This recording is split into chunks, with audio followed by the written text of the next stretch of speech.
Off we go on a Wednesday here inside the vault. It's the 22nd of October. It's week 8 of this NFL regular season. I'm Bobby Trossett. This is Sarah Ellison.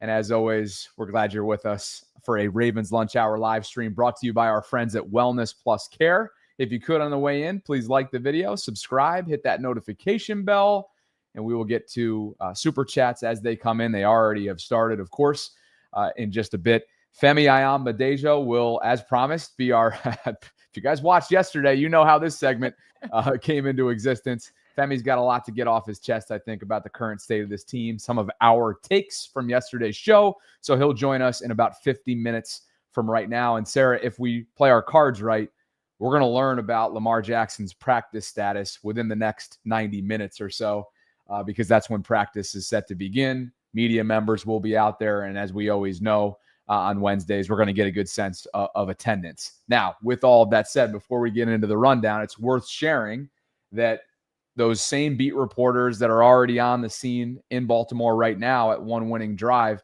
have shared today's press conference availability. Sometimes that suggests what practice availability might be. Lamar is not on that list today, as he typically would be ahead of a game that he's starting on Sunday. So take that for what you will. Injured players, even if they're practicing, injured players typically don't go to the podium. Just an FYI. So there you go. I don't know if it indicates it or not, but well, he could practice but still be on the injury report and then not be, at the podium. Yeah.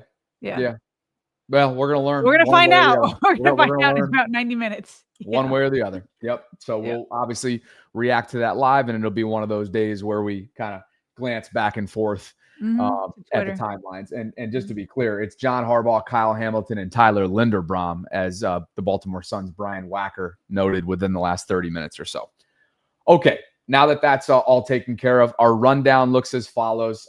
Jeff Zrebiec last night in the closing moments of the collective offered some context on a story that's garnered a lot of attention, really national reach at this point, about the Baltimore Sun's findings right over the bye week that was released at the start of this week, that toys, games, you name it, fun activities within the Ravens locker room was taken away from the team by the coaching staff after falling to 1-5. Jeff offered some context. We'll have that in just a bit. Lamar Jackson pushes back against an accusation, and much, much more, including Femi joining us at 1:00. Partner, where should we begin? Let's begin. I haven't listened to it yet. I usually listen to the full thing of the collective. I think I got maybe 85% of the way. And apparently you let me know in our pre-show call that Jeff wanted to clarify. How did you set it up again, that he kind of took it upon himself to clarify some stuff? Yeah. Towards the end, we covered a lot last night for starters. Of course, Lamar and where things stand. And I think it's important to remember, this was sort of a 4 to 6 week timeline to begin with when it comes to the hamstring.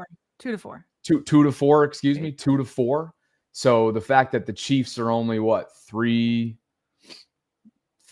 they're 3 weeks removed from the Chiefs game, begs the question: is he gonna take another week? I've seen some Dan Graziano reports just hit the timeline in the minutes prior to coming live that suggests that he may very well be down. So we kind of started the show with that, and then transitioned to what's at stake. And really, to answer your question, it was simply like, hey, fellas, before we close out the show, do you guys have anything else? And Jeff wanted to get some stuff off his chest related to, again, what's reached a national level. So should we kind of look back before we move forward in terms of the report itself and some of the specifics of it, or how do you want to set this up? Well, I guess we'll just put it this way: and I'm one of them. When we read the report on Monday, it actually didn't say who purged the toys, right? So here's the part of purging the basketball hoop and the ping pong table and etc. So it says, in the week leading up to September 28th loss to the Chiefs. So leading up to that, punter Jordan Stout posted an Instagram story of Jackson sitting in front of a video game console, controller in hand, with the caption, "Hard at work." It was a harmless, friendly jab, but 2 days later, the quarterback hobbled off the field at Arrowhead Stadium with a hamstring injury. He suffered another deflating 37-20 loss. When the team returned to Owings Mills, the toys had disappeared. Everyone, or most everyone, including me, had assumed that was pushed forward by the coaches. Goes on to say the Ravens promptly removed several recreational staples from the locker room, including the basketball hoop near Jackson's and Flower stalls, the ping pong table that rookies Buchanan and Mike Green often battled on after practice, the once popular cornhole boards, and yes, the video game consoles, often lit up with intense rounds of Super Smash Bros. That regularly drew small crowds of teammates late in the day. So it never said how it came about. It more just said they came back from the Chiefs' loss with it gone. So is this what Jeff Zrebiec is clarifying? I'll let the snippet speak for itself, just because it's a couple minutes long and I don't want to misquote or misrepresent any of it. But it's, you talked about this quickly in our pre-show meeting. Brian Wacker, who was the lead journalist on this story, along with several other of his colleagues through the Sun, he's been working at kind of attacking some of this misinformation that started to garner some legs as well around the Twitter sphere. So, for example, like Front Office Sports tweeted out that after falling to 1-5, the Ravens removed the players' ping pong table, video game consoles, basketball hoop, and cornhole boards from the locker room. And then they said, hey, this is via at Baltimore Sun. And Brian quote tweeted him yesterday and was like, this is actually incorrect. As the story says, they came out after the Chiefs game in week 4. So some of this, I think, maybe is getting legs based on other folks that aren't truly representing the reporting that Brian's done, which is, I think, what you're getting at here. But I'll let Jeff speak for himself from last night. If there's anything else that you want to sneak in prior. No, I'm just waiting to hear it. I want to hear it. Okay. Off we go. Something, guys. I mean, everywhere I turn, I hear about video games being yanked from the locker room and pinball machines getting tossed into the harbor and ping pong tables being broken in a million pieces. First of all, that didn't just happen. That was weeks ago where they got some of that stuff out. And the second point is, it was not coach's decision. It was not John Harbaugh. It was a group of veterans that said, let's hone in here, guys. It's just when you lose, stuff like that gets overblown, exaggerated. It does not matter. Play a good football game. And so I get the attention. I get people are frustrated. I get people are looking for reasons about players being distracted or all that. And no, it was just a couple veterans thought, let's get back to the basics here. Let's get serious. Let's send a message that this is all business and we need to hone in. And that's how that stuff kind of got removed from the locker room. So it was not some big organizational decision or big bad John Harbaugh coming down on his players, his mighty men wanting to send them a message. No, it really wasn't about that, nor is it really that significant to whether they play well Sunday or not. Play a good game, win a football game, and people will stop hanging on nonsense that doesn't have a lot to do with whether you win a football game or not. Front Office Sports, PTI, Fox. I just saw the PTI clip go up. Like, my God, did that ever? The amount of focus on a pinball machine that I heard. So that Harbaugh bought for the locker room. One of the players reached out to me with it and said, "This got removed 3 weeks ago. Like, what's going on here? Like, I don't get it. Like." Well, anyway, when you lose and you're the biggest disappointment in the NFL, this stuff gets legs, and it's not. It's an interesting aspect of it, and the Sun's not to blame. I mean, they reported it accurate. Well, I don't know if they reported who removed them. I've forgotten that part of the story, but I don't know if they. And we'll just pause it there quickly for a second before this clip finishes out, because you just had the snippet up there. Yeah. I think what's happening here is the Sun's being misrepresented.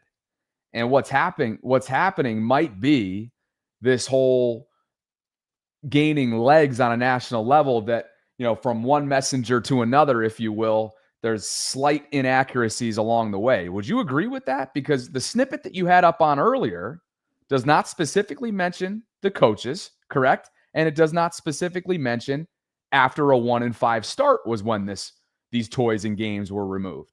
Is that accurate? Yes, I think that it's very clear of when it happened. So I definitely think that part is being misrepresented. I do think this is a chance that newspapers take when they are super vague in their reporting.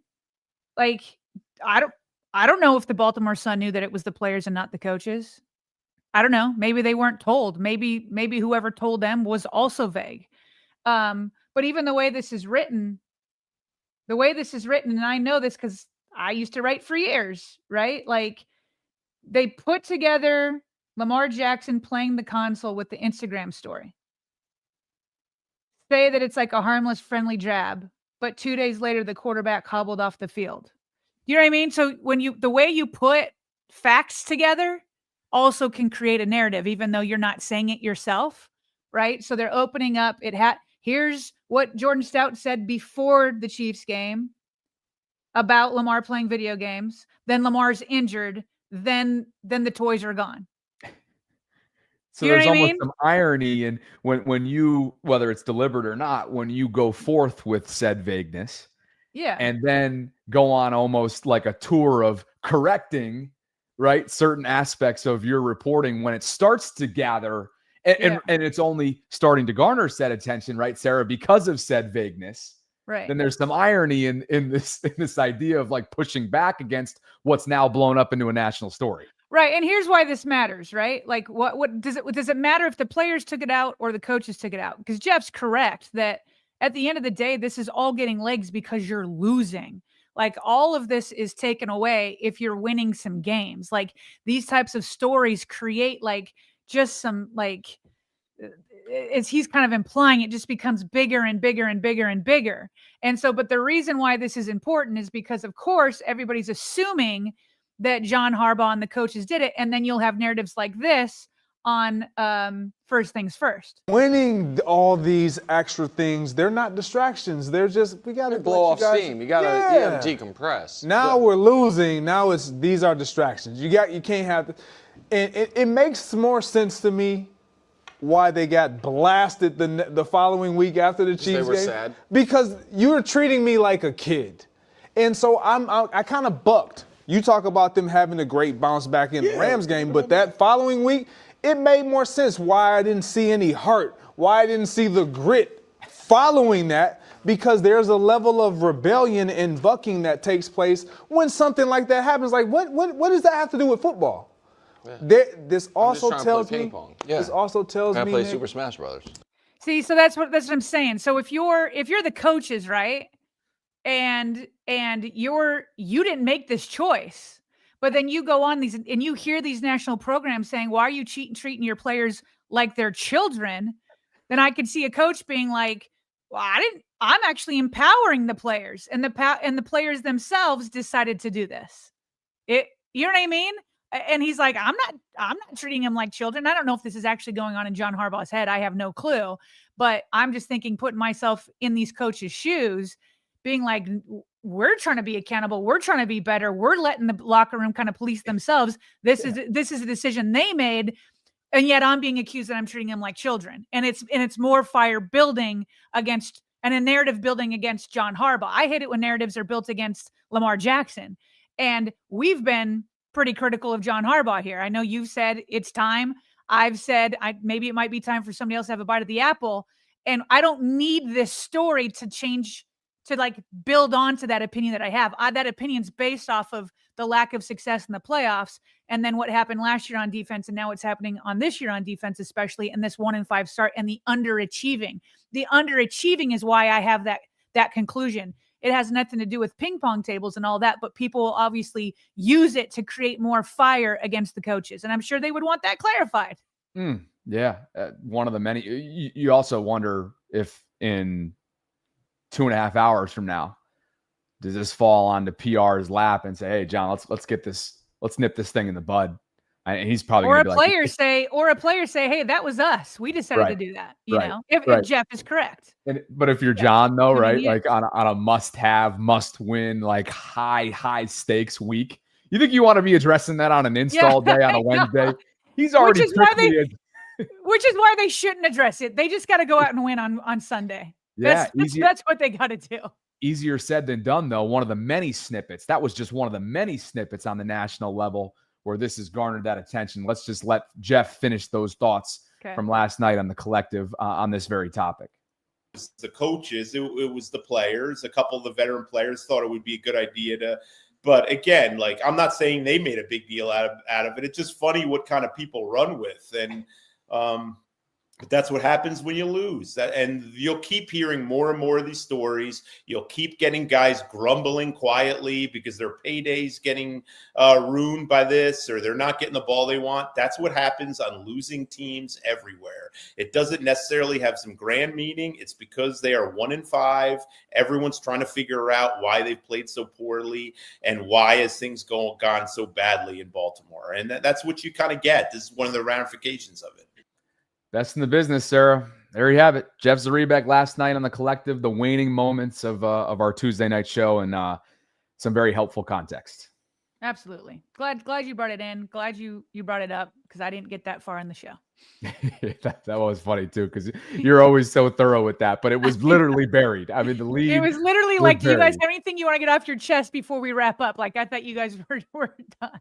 Yeah, the funny part is there was a lot of other substance in there as well. We just it took 60 plus minutes to get there. So that's where we stand there. Did you want to get to Sam's note on Harbaugh while we're talking about him, or just because it is, it was obviously first thing first, and many other people criticizing the coaches for that. And we've said what we've said about the coaching staff. I mean, I want a new defensive play caller, and I'm not upset. I would like to see a new right guard. I'd like to see this team living up to its expectations. But Samuel Njoku just said, I just want to reiterate when talking to people among league circles, no one, he says in all caps, is taking the chatter that John Harbaugh will be fired postseason seriously. That could change, obviously, but interesting to hear perspectives outside the noise, so to speak. So would it surprise me if Steve Bisciotti stuck with John Harbaugh? No, it would not surprise me. Short of, this big playoff run, I don't know. I guess I can reserve my opinions until that time, but it's not just about this season. It's about consistently underperforming in the postseason and not wanting Lamar Jackson to leave his prime without somebody else getting a bite at the apple. That's what it is for me. It's funny too, and I'm sure Samuel would agree on this, is when you go to the national level, like it looks like he's, kind of circulated around a little bit and had some conversations. I don't think it should come as a surprise that there's a lack of acknowledgement. Like, yeah, we've seen some of the national side, as we've covered in recent weeks, start to shift, right? The pendulum shifting a little bit in the blame game and the fingers being pointed at John more so than it has been in recent years. But that's been a really slow process. So I'm not necessarily surprised by his reported findings here. Yeah, so. Not at all. And as you've already alluded to, neither one of us would be surprised if he gets another bite. Yep. We got some super chats coming in here, Bobby. We do. We'll get to them in just a second. We appreciate you guys for being with us. And a special thank you to Wellness Plus Care for continuing to support the program via sponsorship. And we've told you about them for, weeks now. We'll go ahead and screen share the website, which you can go directly to and follow along if you'd like by clicking on the link that's in a couple different places. There's one in the pinned comment live chat. There's also one in the show notes. And what Brenda and her a tremendous team do in the Hunt Valley area is they provide a full service clinic focused on hormone therapy, medical weight loss, skin rejuvenation, IV therapy, peptide therapy, and genetic testing. Every care plan is personalized, and each patient works directly with the same provider so that you are not just simply a number in their system. If you are a VAULTRON, and if you give them a call at 410-202-3863, they're going to be willing to give you a couple things. One, 20% off your first testosterone treatment. And then number two, tirzepatide, your first week of it for $40. You can try it out, see if it's right for you. And again, 410-202-3863. 3863 is the number that you can call. By the way, at Wellness Plus Care, the cost for tirzepatide or GLP-1 is $235 a month for the standard dose. But again, they're willing to give you your first week at a $40 rate to see if it's right for you. And if you click on the link located in those places that I mentioned, it'll take you to their really, really flawless website. Sorry, I know we continue to, it feels like the more and more we sift through the website, the more overwhelmed we become because there's that many options. And I mean overwhelmed in a good way. Yeah, in a great way. So, I mean, what should we look at today? I think last time we looked at the cocktail therapy. So how about Gentle Max Pro Plus? Gentle laser. I mean, wrinkle reduction. You don't have any wrinkles over there, but I'm sure you can get behind it. I don't know if that's true. Talking about it from what I could see on your face. Hey, we got lighting and camera settings going on here. So yeah, you know it. Yeah. So no, all of this is great. I mean, for sure. I mean, this is something that everybody, especially at my age and beyond, just to be able to like, skin is so important. Skin is so important. Like, look at that before and after. Look at those. It's incredible. Not bad. How it can clear things up. Right. For like that one over there seems more acne. The other ones are more like age, right? Sunspots, all that kind of stuff. Yeah. It's incredible. And this is after 3 treatments, 1 treatment, 4 treatments, 4 treatments. So anyway, this is a deep website. Brenda and her team do great work. And we wanted to continue to say thanks to them for the support of the program. And again, if you are a Vaultron, go consider hopping on a couple perks and incentives that exist in Hunt Valley, Maryland, for those of you that are in the area. And now we'll get to some super chats. And look who's back, starting us off, as he did earlier this morning. DHB Senior. Douglas says yesterday's back and forth was so interesting that I am back for more. Yeah. Love you too. And if you're looking for back and forth, there's going to be plenty of it in about 30 minutes when the Bulldog himself and a former Raven, Femi Ayambadejo, stops by. So we look forward to that. Juan Torres is in the building. Says we need to go after Max Crosby and Jeffrey Simmons. Both need to be on the roster ASAP to save this season. EDC needs to make this happen. You know what, Bobby? Just because of this super chat, I'm going to go ahead and go forward because I have so many quick hits today. Why don't I just go ahead and address this? Because obviously Trey Wingo reported recently, maybe yesterday, that the Dallas Cowboys made inquiries for Max Crosby. But now we've got Tom Pelissero. Maybe Dallas really did make those inquiries, but it was a hard no from the Raiders side. Tom Pelissero reporting the Raiders met with star defensive end Max Crosby today to let him know they aren't shopping him and won't trade him. Nobody wants to win more than Max Crosby, and he wants to do it with the Raiders. Despite various rumors with the trade deadline 2 weeks away, the face of the franchise isn't leaving Las Vegas. And am I remembering correctly that also the Tennessee Titans have told people we will shop people except for Jeffrey Simmons? And their quarterback, Cam Ward. And their quarterback. So It takes 2 to tango. I'm with you, Juan. But if they say no, they say no. Well, yeah. Would Pete Carroll and company change their mind, though, if 3 first-rounders went in their direction? I don't know. That's a lot of first-rounders. But for a while now, they've maintained this. And Max continues to maintain his interest in staying as well, which, man, is he not the Mike Trout of the NFL? Like Mike Trout, star baseball player with the Angels. Sarah, they just do not compete for championships on a seasonal basis, on a yearly basis. And somebody that great you wish did, so that not only he was in the limelight and selfishly we could watch him more, but his talent would actually be fully tapped into. That's how I feel like Max's career has been so far in Vegas, because the carousel of quarterbacks they've had, multiple head coaches, multiple front offices, he's withstood quite a bit there, and it's a bummer. Yeah. Thanks to Douglas for the gift on top of his super chat. DHB Senior looking slick in that snapback, thevaultpod.com/shop. That brings us to Blast Hard Cheese, who's back with us. And he says, I heard the players were expecting pudding. Putting. But none had. I'm always on your mind. Always on my mind.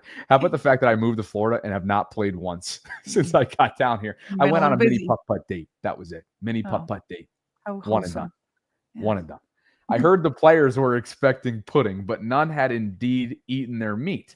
As you know, you can't have your pudding if you don't eat your meat. Oceans. I like Blast. Son of our Kansas City fan always bringing the joke. Ocean says if Lamar misses this week, I'm calling BS on him because hamstrings is a 2 to 3 week injury at most, and I feel like this is 2022 where he's being weak. Ugh. Are you sure you know that about hamstring injuries? You can't go over 3 weeks. Well, 2 to 4 is what you said earlier on. Well, that's what Jeff said. He said it was always 2 to 4. But muscles are notoriously finicky. So I think it's interesting that Oceans is coming so strong on a muscle injury like a hamstring. Draydog679 says the locker room, is full of cowards. They couldn't speak boldly, so the Baltimore Sun gave the cowards an out to itch and moan, but not stand on it. That's weak. Strong words from Draydog, 25 different sources, all of whom were and are anonymous. Strong words, but there might be a point in there somewhere. Sure. Yeah. Sure. Yeah. It's a lot easier to, as we always say with the anonymous executives that typically come out in March or April, whenever Fowler and ESPN do those reports, same could be said. I will say this, the vast majority of news that you get is coming from an anonymous source. Correct. We may not have it. How it goes. And you know what? A lot of these guys got to suit up alongside each other, regardless of what happens on Sunday and regardless of what the rest of this, they are contractually obligated to go and suit up regardless of record, regardless of circumstance, availability, so on and so forth. And if you go forth on the record, that's hard to do in a game like football. But I'm with him. Just don't say it at all then. Sure. Yeah. Sure. Reveal C. Gilmer. Is this mine? He says this playing into the soft narrative that started 4 seasons ago after the Titans game. Richard says, y'all need to stop talking trash about Lamar. Coaches had a month to fix what got him injured and did nothing. I'm 100% he's still injured, but I ain't jumping to come back just to get injured worse either. That from... he said a similar thing yesterday and wanted to clarify that that's what he would do, not what he's saying Lamar should do. Yep. Appreciate you, Richard. And appreciate everybody for being with us on this Wednesday. Femi Ayan Badejo joins us in 24 minutes, so we welcome him back inside the vault here shortly. And we welcome all 3,800 plus concurrents that are joining us right now across all of our platforms. If you could on the way in, please like the video, subscribe to the channel, hit that notification bell, and just consider this, being that the Ravens are going to play 2 games in a very short week, Sarah. Mm-hmm. Thursday, of course, looms after Sunday against the Bears. Thursday's in Miami, leading into Halloween weekend. They'll then have the mini bye, and then they'll travel to Minnesota. Why do I bring this up? Darren Waller, former Raven, who came out of retirement this offseason and joined, really, I don't even think this offseason. I think it happened just a few weeks ago. Dolphins just placed him on injured reserve, so he will not be available for the Ravens. Just throwing that out there because it crossed my timeline peripheral on the timeline. So anyway, I'll throw the baton off to you for the latest Lamar topic. Well, let's call it like Twitter topic, because there was some interesting tweets from a few people yesterday, but with Lamar, there was a lot going around. So I'm going to start with the latest first and go backwards. So last night, or should I say this morning at 12:27 a.m., Lamar Jackson tweets, bruh, y'all got to stop engaging with these people with a laughing emoji. They like to lie when their views are low. That's why I unfollow these weirdos. So he's calling people weirdos. People are lying. Stop engaging. Who is he talking about? Well, because this is at 12:27, I'm assuming he's talking about, sarcastically, just need to put out there sarcastically that I'm about to say this, your favorite Twitter account, maybe the one you hate the most, Dov Cliveman. And for good reason. There's plenty of substance behind your dislike for this account, who may not be Dov anymore. I feel like I heard that they sold it to somebody, and I don't even know who's running this account anymore. But you guys may have seen, it really started out on TikTok, right? TikTok. New Flavors, which is a food truck or a popular food truck in South Florida, put up a video of Lamar Jackson coming to their food truck. It says, big shout out to fam for blessing my campaign. And so he posted this video of Lamar. I'm assuming this happened during the bye week. I'm assuming he went home during the bye, went to Florida, went back to some of his favorite food. And here's the video of Lamar going up and getting the food. I know what time it is. Fine, just put up on me real decent, man. Oh yeah, let me show you the thinking. How you feeling, Woo? Feeling good. Already, man. Show that. Sure, man. Show love, fam. You already know that. Already, fam. All right, cool. Okay, so there they are. Now, initially, Bobby, the jokes that were coming out that are actually kind of funny is it's like, Lamar, no, not the truck food again, or the gas station type food or whatever, because people make the jokes that he had to leave to go to the bathroom during that Cleveland Browns game. He still says to this day that he was cramping and he had to get an IV. I believe Lamar, but it has taken on a life of its own to be funny. And he had illnesses before, like one-day illnesses. And it's just like people want to see Lamar eat maybe not this type of food. Although I got to say, that looks good to me. Like food truck food is good to me. So that's how the jokes kind of started out. Like, Lamar, don't eat that food. You're going to mess up your stomach again. Well, and Sarah, maybe folks can relate not only to the food truck scene, I know I can, but also the type of cuisine, which is Haitian and Caribbean. So that's what Lamar is eating here. It's in South Florida, which you've noted. Mm-hmm. And it's a new food truck called New either Flavors or Flavor Z. So just to provide a little bit of context in terms of what he's grubbing on. Yeah. So a lot of funny jokes. I say go eat during the bye week. Do what you got to do. But then here comes Dov. When he posts the video, he takes it to another level. And he says, trending Ravens star quarterback Lamar Jackson has gone viral for looking extremely high while buying street food past midnight. I don't know what time he bought it. He says, we have never seen an NFL player this fried. So I saw somebody in the comments say, who cares? Well, I'll tell you who cares. Lamar Jackson cares because he mostly tweets his faith. He puts out lots of tweets about having faith in Jesus Christ, all these types of things. Lamar took the time at 12:30 a.m. to call people liars and weirdos and stop engaging with them. So that's who cares. Lamar Jackson cares. You want to know why he cares? Because it is against NFL rules to be high. And they test these guys. And so you could be messing with his paycheck. And so I have no clue what was going on with Lamar. I'm probably the worst judge of that. But I will say this, putting out accusations like that on a massive account as big as Dov Kleiman has gotten messes with Lamar. You could be suspended. You could be fined, all that type of stuff. And by the way, what if he wasn't? What if it's just late and he's tired, but he came to get a midnight snack? Like, I don't know. But just to throw that out there willy-nilly is messed up. It's messed up. Which is why Lamar is urging everybody to not engage with the Dovs, the ML footballs, the accounts that, there's a lot of aggregating and aggregators out there. I mean, and a lot of them, right? A lot of them are well-intentioned.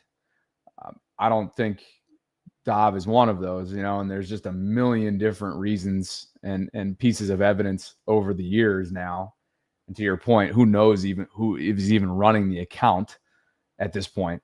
So clearly I did not see that correlation in our pre-show meeting for a few minutes. And then you were like, no, this is probably, there's no true way of knowing. Well, that's why I put the time dates. 12:27. He writes that. Yeah. Dobbs went up at, I don't know. I think I put up. Well, that was 12:27. No, I put up the same one. Lamar was like not even an hour later. It wasn't even an hour later. Yeah. So now, along the lines of what people truly care about, I know is his status. And you pulled in a couple tweets from Jeff's mentions. We're about, I don't know, 30 minutes away maybe from learning of his status for practice today. So we'll have that when it comes in from the beat reporter community. But I'll let you take a couple of these slides that you brought in. Real quick, I want to get the time date of Dov correct. Do you mind reading it real quick? Just the question while I look up the timestamp for Dov. I don't want to mind. get it straight. Okay, thanks. And so at Z4Y Flowers, CJ asked Jeff, what day should we expect him to be back practicing for him to have a realistic shot at playing? Jeff says he's missed a lot of time. So if he's practicing by Wednesday and full by week's end, I think he'd have a realistic shot. But if he's not on the field at all Wednesday, there is certainly reason for skepticism. Again, we'll throw out there that Dan Graziano, friend of the show and ESPN reporter, noted that he's had a couple conversations with those familiar with Lamar's recovery timetable, and he would not be surprised if Lamar has to miss another game, which would be 3 consecutive this upcoming weekend against Chicago. And then another one from Ponte says, Jeff, I have a question. I know he's not practicing, but is he there throwing around meanwhile others? Or how does this work? And Jeff says, no, I haven't seen him on the field since he's been injured. I have seen him a few times in the locker room, so he's in the building, but doesn't necessarily mean anything. Plenty of guys rehab inside or in non-practice windows. Yeah. So just hasn't been out there yet. I'm sure those are questions that many people have. By the way, Dov tweeted that at 11:25. Lamar responded at 12:27. Yeah. So Look, I'm starting to get a little sense that Lamar is not going to be on the practice field today, and what that might mean for him this upcoming weekend will obviously remain to be seen. But we know, Sarah, that's Wednesday is truly the first step of several that you need to take when you're fighting something in this league at this point in the year, especially at the quarterback position, in order to try and give it a go on Sunday. So doesn't necessarily mean you could just cross him off should he not practice within the next hour or so, but not a great sign so far. Yeah. Well, meanwhile, Marlon Humphrey's ticking people off again.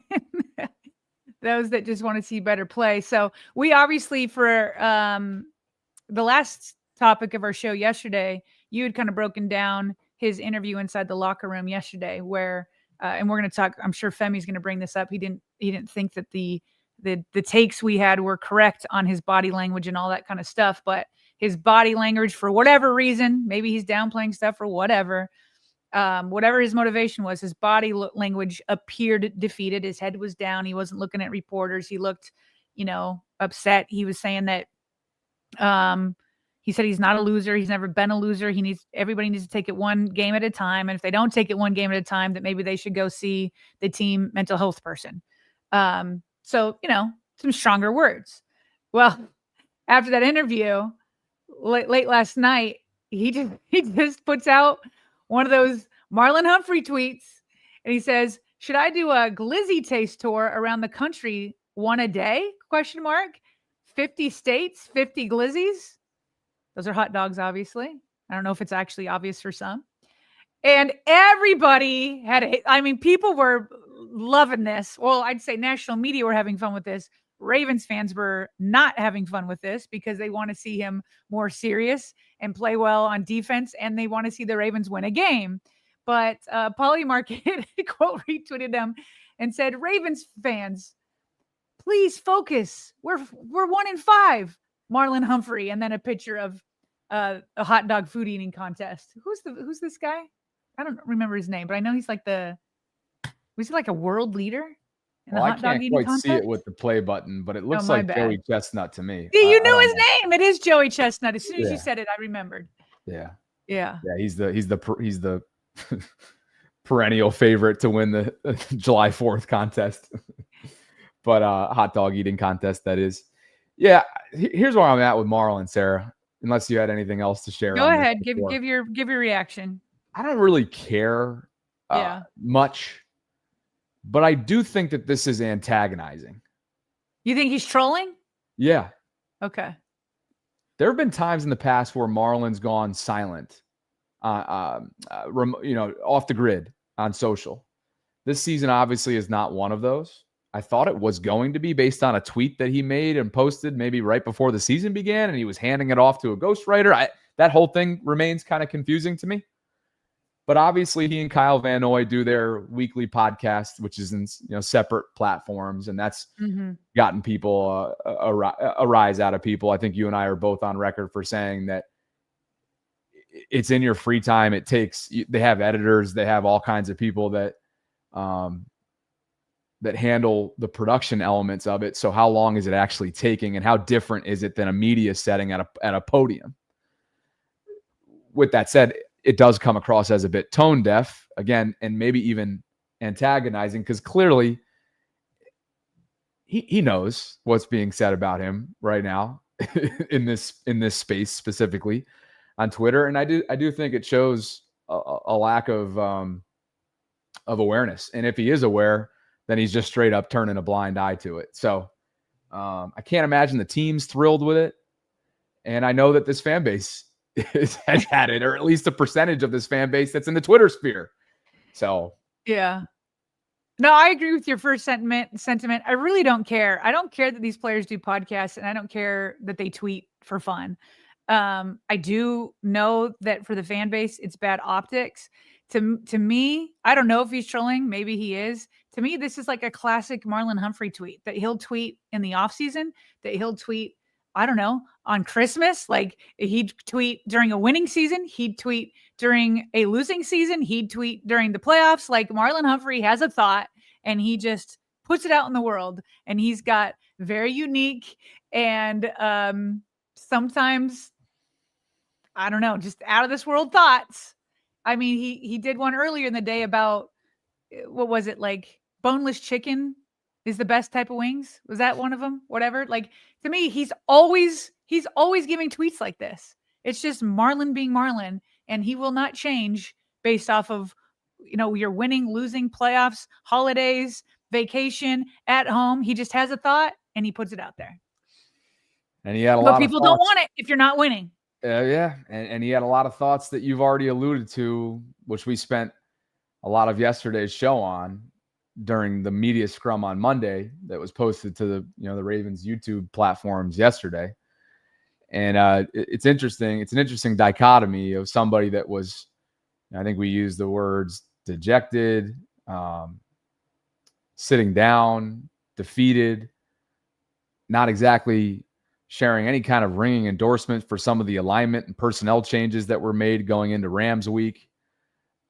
And quite frankly, it was as if it was after a loss. And so for that to be 24 hours prior or less than, to then go use your public platform, and whether it's trolling, just being yourself or whatever, he knows that the Twitter world is mainly the epicenter of the NFL world, I should say, resides on Twitter. Mm-hmm. And so I think he has a pretty good understanding of what's going on there. And so to me, it comes across as a little tone deaf. And maybe he doesn't care. I don't think he cares. And maybe those internally don't care, but yeah.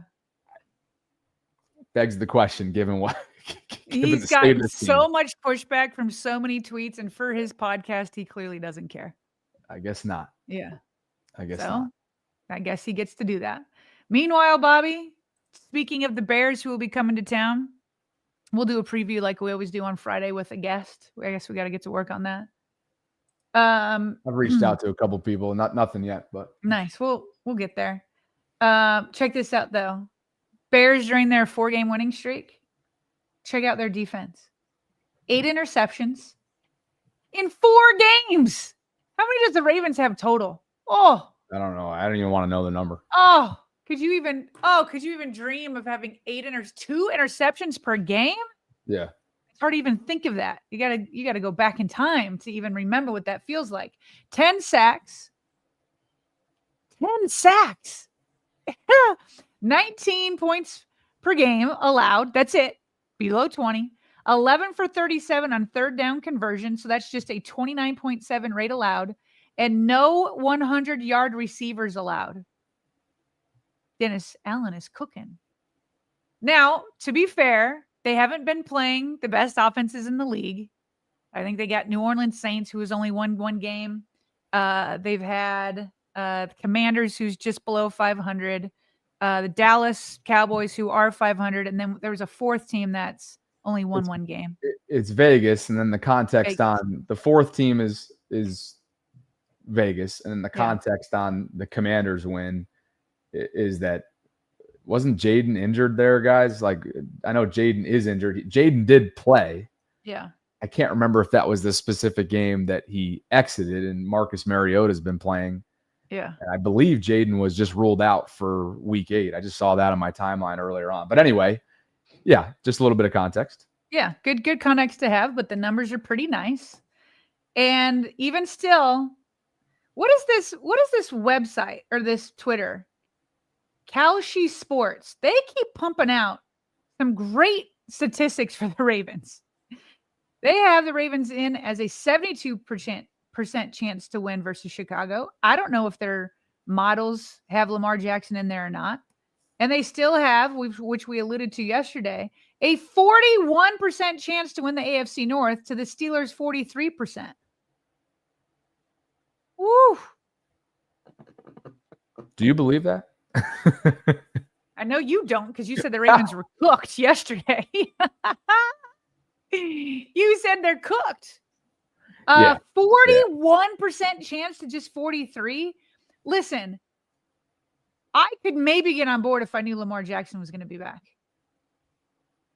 I had those 5 points of optimism, but the biggest one was Lamar Jackson returning. Yeah. This is absurd right here, regardless. Now, in 5 minutes time. I mean, it is still high chances even if Lamar comes back. It's true. But I could maybe get on board if he was coming back. If just so everybody knows, just in case you missed yesterday, Femi's about to come in flame throwing in 5 minutes right now about why the Wait, team you never is not listened to the audio message? No, I never listened to it. Oh, I just to with it. Mom here and just everything. He's going to come in here with a vengeance, maybe unlike we've heard recently. And I think it's going to be about optimism surrounding this team moving forward and why they aren't cooked. Okay. That's going to be one aspect of, I think, what he wants to address. Yeah. The reason why I think he's so fired up is he actually gave us the topics. He gave us. He's trying to run the show. So I'll just preview it here quickly. Here's what he wants to talk about. 1, the current mentality of the team. 2, so-called body language. 3, what teammates value versus what the media values. 4, AFC is wide open. And 5, predictions for the AFC. So he's got a lot to get to. And do we have anything to get to here in the next couple minutes? Well, let's get to some super chats, but it would be nice to get through because I do think he might be talking for a minute. Plus, we're going to have Lamar Jackson news. So as much of the quick hits we can get through before Femi comes and some of these super chats, I think would be good. Yeah, me too. Captain says Dak missed a whole season because of a hamstring.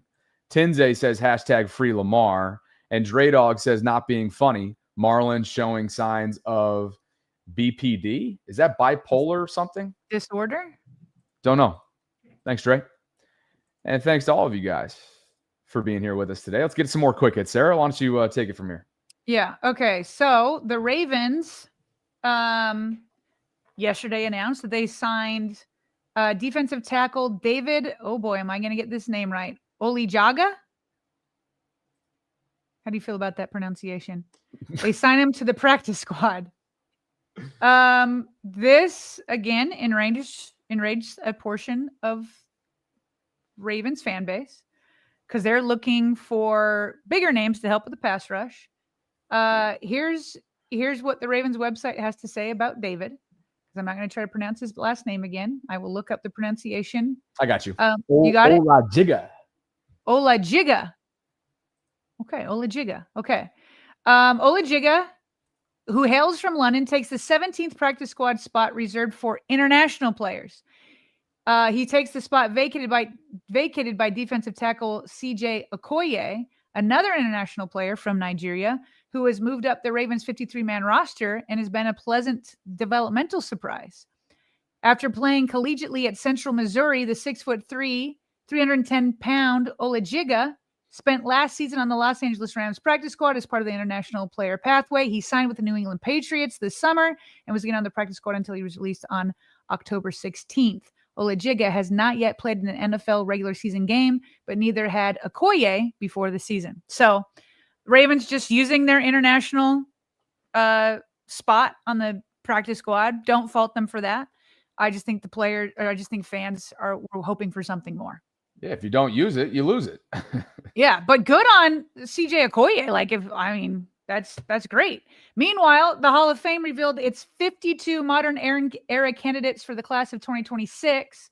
There's a lot of new guys. There's Drew Brees, Phillip Rivers, Frank Gore, LaShawn McCoy, Larry Fitzgerald, Greg Olsen, Jason Witten, and then Marquise Pouncey. That's a lot of new competition for the Ravens that are still on the list, the top 52, where you've got Anquan Bolden and Steve Smith Sr., who made it into the finalists last year. Steve Smith Sr. did. There's Willie Anderson, who was with the Ravens for a year. Marshall Yanda, he also made it to the finalists last year. Haloti Ngata, Terrell Suggs was a finalist. And then Earl Thomas. I think I circled all the Ravens. That's former Ravens, 1, 2, 3, 4, 5, 6, 7, who are on that 52 finalist list. And last quick hit. Well, I guess I had one more, but we can do it later or do it tomorrow. Ian Rappaport reported this morning that Roger Goodell announced that the Pro Bowl games, Bobby, is moving to Super Bowl week. So in the past, they did it the week between the the conference games and the Super Bowl. They would do it the week in between. But now I guess it's moving to Super Bowl week.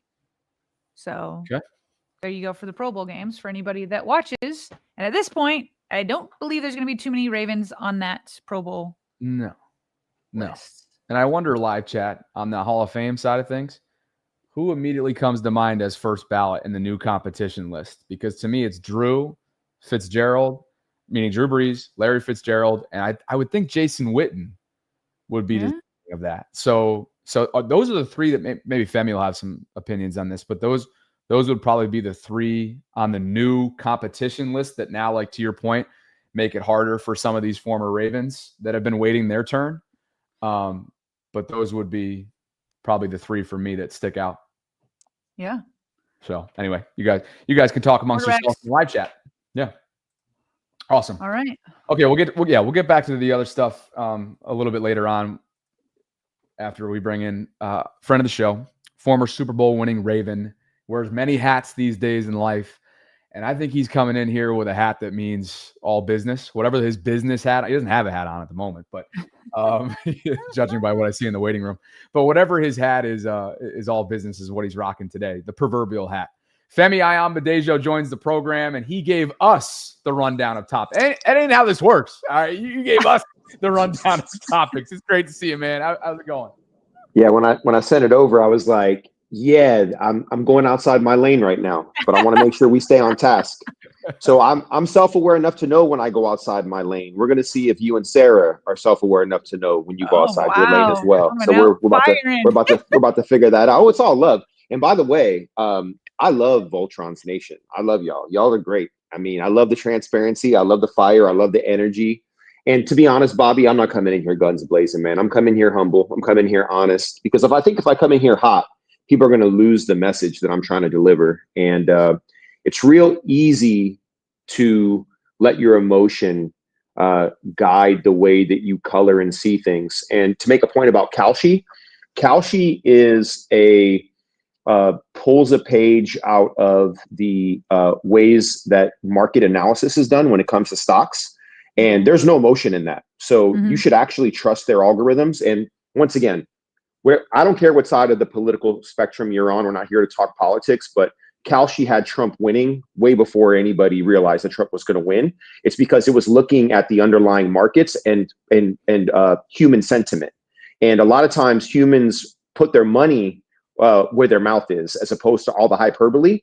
So regardless of how you feel about outcomes, it knew what was happening way before a lot of other people did, because there's no emotion involved. So I take their data and their projections very seriously.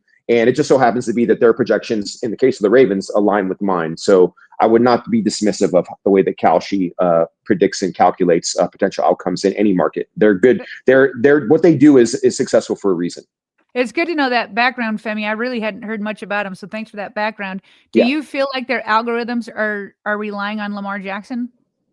Yeah, to some degree, because you assume Lamar is going to be involved, and I don't think that I think they're going to win this weekend no matter what. I believe that. I believe that the bounce back they should have got versus the Rams and the bounce back they should have got against Houston, in my opinion, is just delayed because they weren't playing complimentary football. And they made a lot of just crazy, crazy mistakes. The whole Zay thing, the usage of Derek at the goal line, the play calling.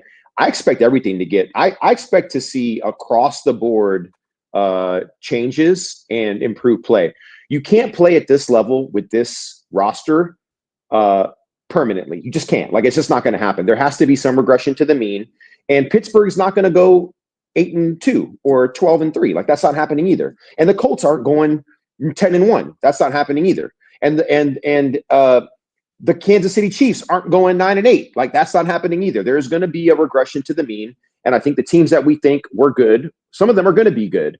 There's always going to be a surprise in the NFL. But I expect the Ravens to improve down the stretch, and to assume that the Ravens can't win 6 out of 8, 8 out of 10, 9 out of 11. That's a normal occurrence in the Lamar era.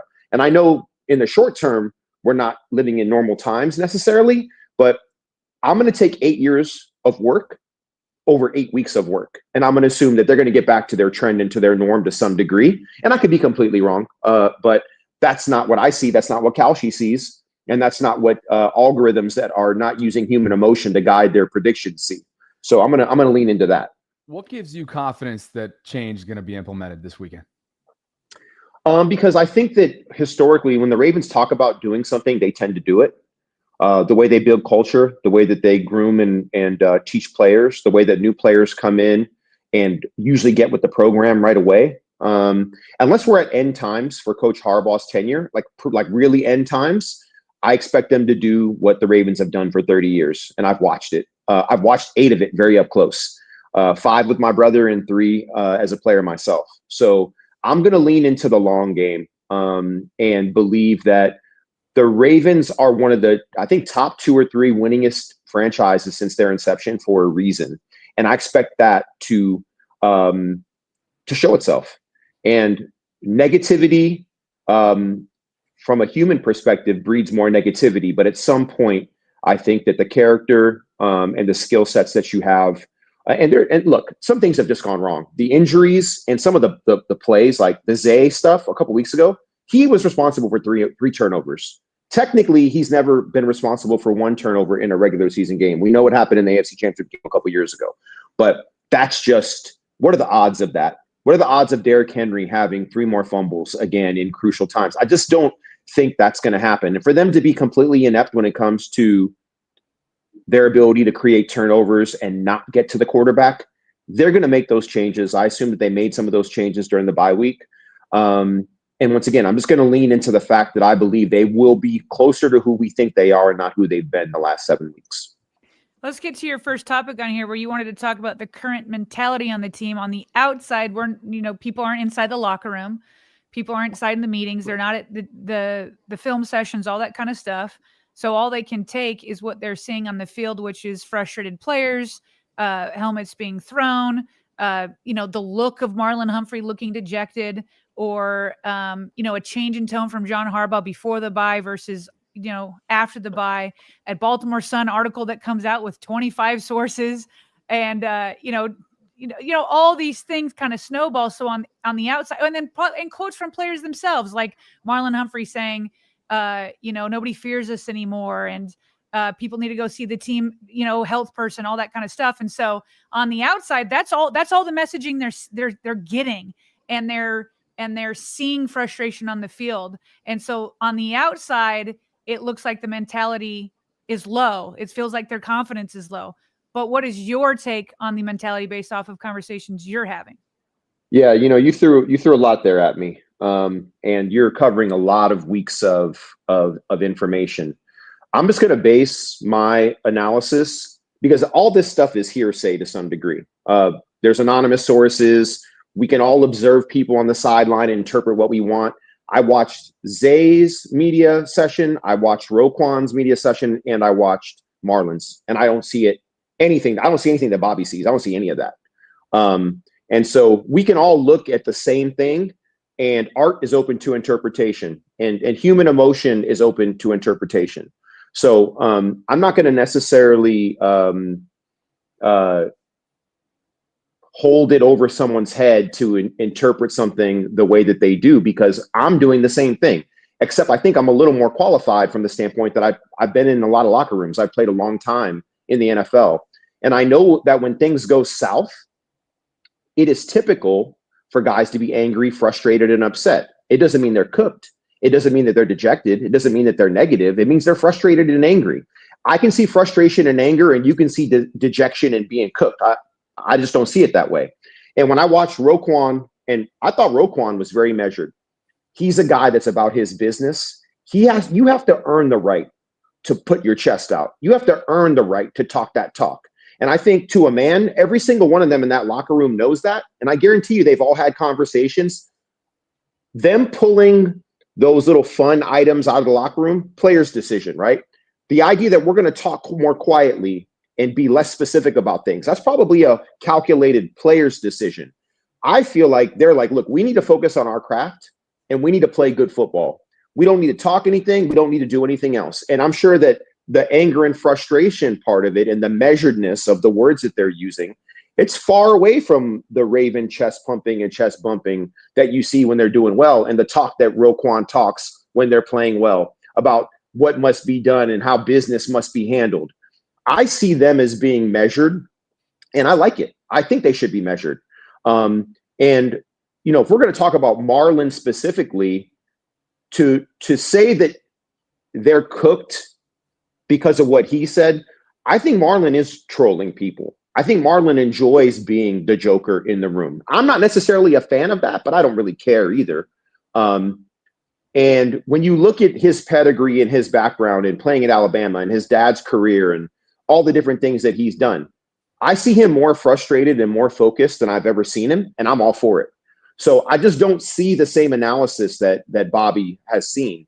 And we got to be really careful when we make assumptions, when we're looking at other people, that we're not just reflecting our own thoughts, right?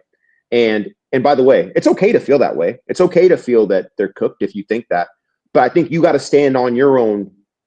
You have to explain that from your own perspective. I don't think it's fair to use a player's words if he's not specifically saying we're cooked. And, you know, nobody's going to say that. So let me stop there for a minute, because I want to make sure I don't just, you know, talk for 5 minutes straight. Does what I'm saying make a little sense? I think that's the nuance that I want to make in regard to what I see and why I see it. And I think they're far from cooked. I just think they're circling the wagons, and they're walking a little bit more quietly and a little bit more measured, because they haven't earned the right to do anything else at this point. You think Marlon's been quiet? No, I think Marlon's tone in the specifics of the interview that you were talking about, when you said they were cooked, you listened to him talking, then you said they were cooked. Marlon is quieter to me than usual, but Marlon's never going to be silent. But Marlon's one guy out of a locker room with, 75, 80 guys. You know what I mean? So but he's been the most outspoken on the team all year long. Yeah, no, but Bobby, I'm talking about you saying they were cooked yesterday based on what Marlon said in that interview. I'm talking specifically about that. And what I'm saying is that that's not what I saw in that interview. And I don't think Marlon thinks they're cooked, and I don't think that they're cooked. In regard to Marlon being a big mouth and talking all the time, he's a troll. That's what he does. So big picture, yeah, he always talks a lot. That's not anything new. So we don't disagree there. But from a dejected outside, this is a good time. Yeah, I don't see dejected. No, I don't see that. But this is a good time for me to clarify that yesterday's comments weren't simply about a 5-minute media scrum interview. Now, did they ultimately lead me to saying what I said on yesterday's show? Yes. But I think I put a 6-week collective sample size into play, all 3 phases, where this team stands right now, not knowing where Lamar Jackson's status is, knowing that he wouldn't even give a ringing endorsement in that interview to some of the changes that were made alignment-wise and personnel-wise with the addition of Alohi and moving Kyle Hamilton around.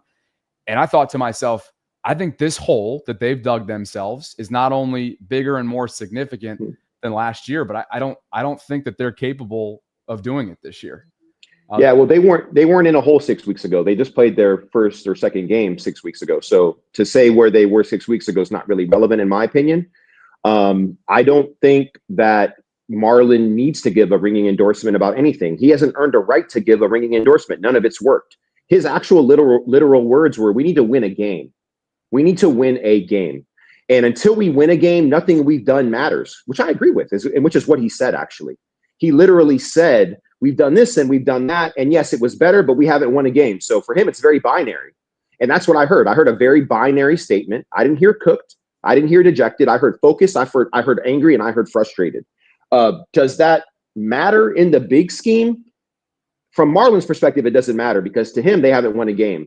The way that people interpret his mannerisms and the way that people interpret his words, since we're technically media for all intents and purposes, right? We're all giving our pundit opinions at this point. I just don't see what you see. And in regard to Lamar being injured. Yeah, go for it. Yeah, go for it. Yeah. I did not say the Ravens are cooked. I was sure to say that I disagree with Bobby. However, there are a lot of people that feel the Ravens are cooked, and you can take the Marlon interview out of it. Like he's saying it's icing on the cake for him, but like we're talking about numbers and his history. There are 4 teams since 1970 that have started in the Ravens hole and ended up in the playoffs, and all of them were one and done. And so for a fan base and for a team that has Super Bowl aspirations, given what they've done over the last few years, is even if the Ravens go on a run, again, taking emotion out of it, when you start in this big of a hole, only 4 teams got out and all of them were one and done. That's not emotion. That's just facts. And so I don't think it's crazy, even though Bobby said it in the context of Marlon Humphrey. I'm not willing to give up. I have my 5 points of optimism. That being said, I don't begrudge anybody to be like, yeah, like my expectations was Super Bowl and that's cooked. Yeah. So I'm going to back up a little bit here. We all have the luxury of thinking as far out as we want to. That's not what these guys are doing right now. They're just surviving for their week to week life. You know what I mean? I've been there. I know what that looks like. And that's what you're seeing when you listen to them and watch them talk. Yes. What is it? You said 4 teams since 1970 have been 1-5 and made the playoffs. We've only had a 17-game schedule for what, 7 years, 6 years? That's good context. So that's the whole thing, but yeah. No, it does. It changes it drastically. Adding another playoff team, you have 6 teams out of 32 teams. Now you have 7 teams out of 32 teams. You have 14 teams out of 32 teams making the playoffs. It changes the dynamic completely. The mathematics around that make it much higher. I don't think that 7 or 8 years is enough time or data to build a narrative around it, but I'll take that 1 extra playoff spot as a pretty big opportunity. And what I'll also say is that if you want to go straight into the math, the Ravens had the hardest schedule the first 6 weeks of the season. They have the 28th hardest schedule going forward. All the teams in front of them all have to play each other. The Ravens are only playing Pittsburgh twice and New England in regard to probably like really difficult games. And I'll say Cincinnati's going to be difficult too.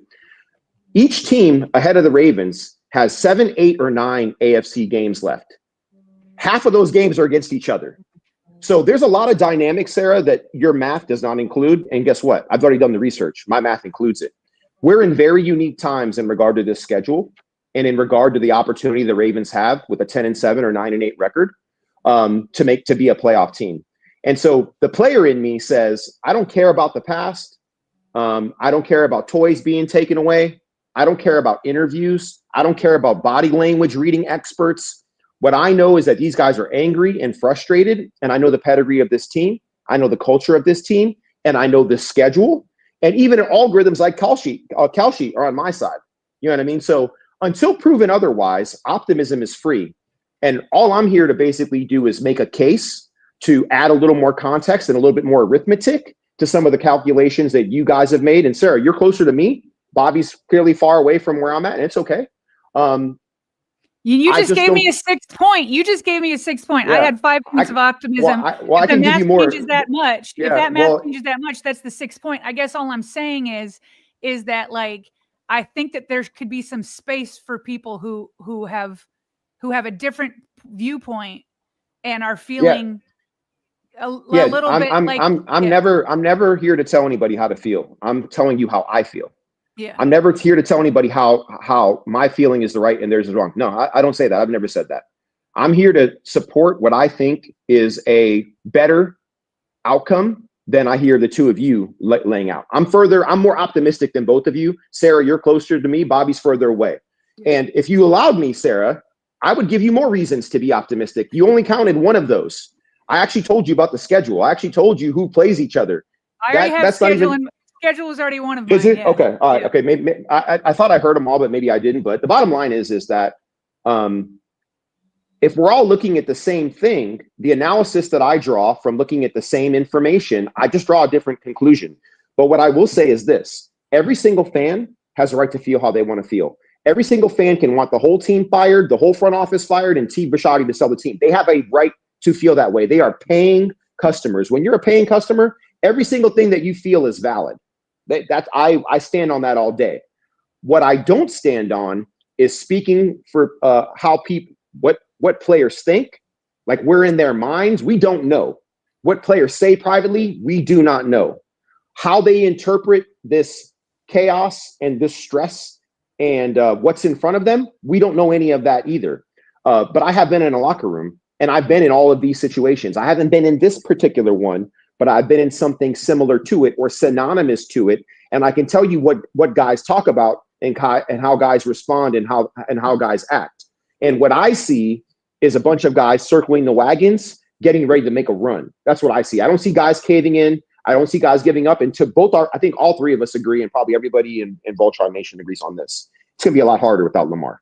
It's going to be a lot harder without Lamar. Like, if Lamar's not playing this week, I still think they beat the Bears, because I just think they're ready to have a big home game and do something out of the bye week. Coach Harbaugh is really good out of the bye week.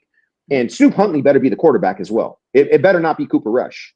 And my hope is that the bye week has allowed them to come up with a game plan that is complementary in all three phases, and we get a complementary football game, especially if Lamar Jackson's not playing. So yeah, I hope that all makes sense, guys. Let me get back into something about what you lean on in terms of what's instilling confidence for you that this is not over, and that, let's just call it like Marlon will, on a week-to-week basis. Let's talk about Sunday specifically. I think you've told us that you're leaning on pride, experience, and historical evidence that this is not over. What gives you confidence? To me, I'm going to hit you straight. To me, those three things, to me, I view that as emotion going into this weekend. Okay. A form of emotion. What gives you confidence that what we've seen, yes, Roquan will be back. Yes, Cheeto is trending towards being back, two key defensive pieces for them. And yes, the Alohi Gilman addition was a positive on a short week for him. A lot was at, he played darn near every snap for them, which freed up Kyle Hamilton. What gives you confidence, though? You've already said it, and we agree with you, that Tyler Huntley should be the guy. Who knows? John Harbaugh said that it's going to be Cooper, or made suggestions that it's going to continue to be Cooper. Who knows what happens there? It could be gamemanship. What gives you confidence based on what you've seen deployed offensively speaking, regardless of who's under center, that they're capable without Lamar of beating the Bears? Well, first of all, I challenge you to rethink your analysis of my sentiment around emotion versus factual or historical data. It's not emotion at all, actually. I'm actually taking the emotion completely out of it, the same way that Kalshi has. You know, you guys look at the Kalshi number, and maybe Bobby more than Sarah, and you go, this can't be right. Well, no, it is right, because this is hundreds of thousands of people that are making bets that lead to this particular outcome. This is what the algorithms predict. So there is no emotion in it. My use of historical data is based on who the Ravens have been for 30 years. That has nothing to do with any emotion at all, right? But it has coming off this weekend. Oh, I'm gonna lay it all out for you. My belief is that over the course of this season, they're more likely to revert to who they are, not who they've been most recently. That's how it ties to this weekend. My assumption is they're coming out of the bye week. They should be rested. They should have had a week, more than a week now, to prepare for the Bears and to circle the wagons with all the coaching staff and come up with something that resembles complementary football. Derrick Henry showed signs of life 2 weeks ago. Did they use him perfectly? No, they didn't. Did Coach Monken show some improvement in his usage and adding the outside zone, which is Derrick Henry's all-day bread and butter, which they should have been doing from day one? Why they haven't been, I have no idea. My assumption is that all the things that we've been asking for, they are going to do, because that's what smart coaches should do. And some people might question that right now, and that's okay. They can question that. These guys are where they are for a reason. And I believe that the time off, the ability to take a step back and really do some self-scouting and some analysis and really look at what's worked and what hasn't worked. The defense played better 2 weeks ago. I believe these things are all going to culminate this week in the short term and over the rest of the season in the long term. So I don't just look at things through one lens, Bobby. I look at things telescopically and microscopically simultaneously, because you have to look at all the data. And the short-term data projects the long-term data. And that's literally what I'm doing right now. So there's zero emotion in that. Am I optimistic? Of course I'm optimistic. But I can separate my optimism from my analysis. And I know that they might seem like there's a Venn diagram of overlap there somewhere, which I can totally get that as well. But I still believe that when it's all said and done, these guys are going to make a run. Is it going to be a good enough run to be a playoff team and win a playoff game? That remains to be seen. But to be honest, I don't even care about that. I just want them to win a game on Sunday. That's all I care about right now, which is what I think those guys care about.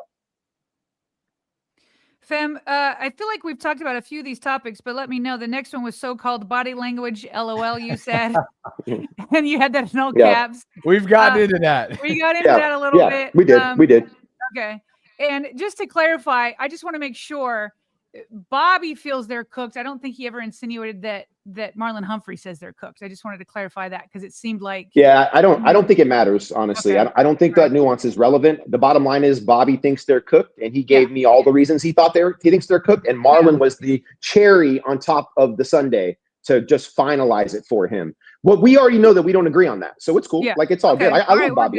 Bobby, I still love you, brother. You're still my guy. Dude, you're still my guy.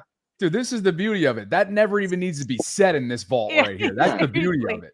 But in today's world, you do want to say it. But you want to say it for the no, outside. For sure. Yeah. The three of us know. But we need. This is good that we're doing this though, because I think our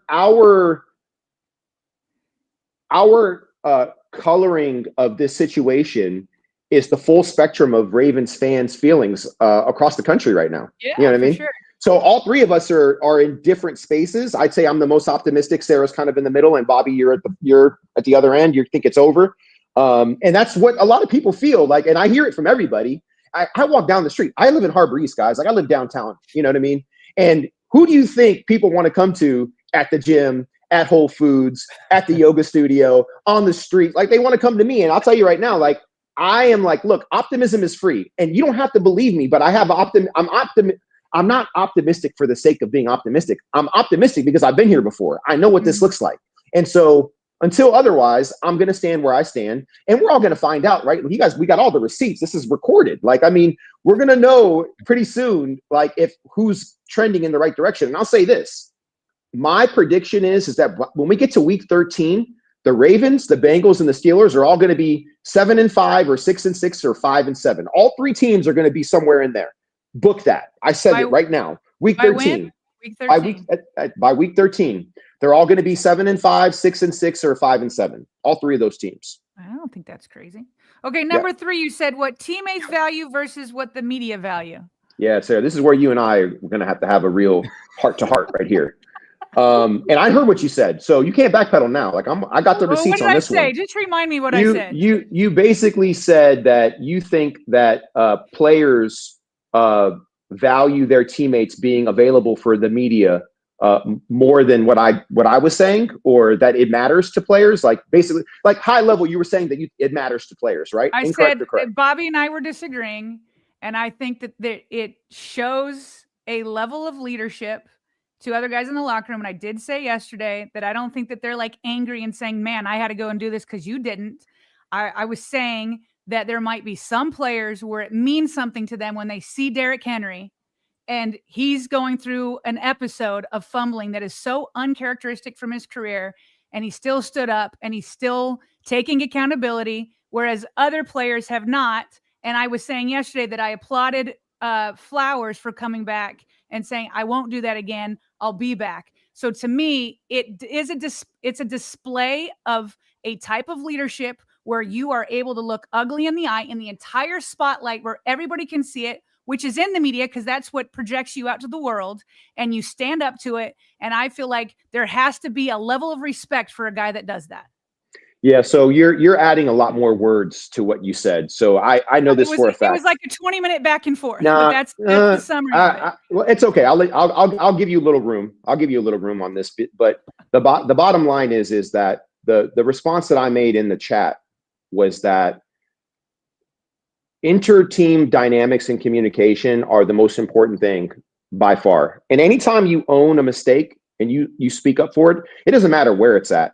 Guys respect that. So that's the important thing, right?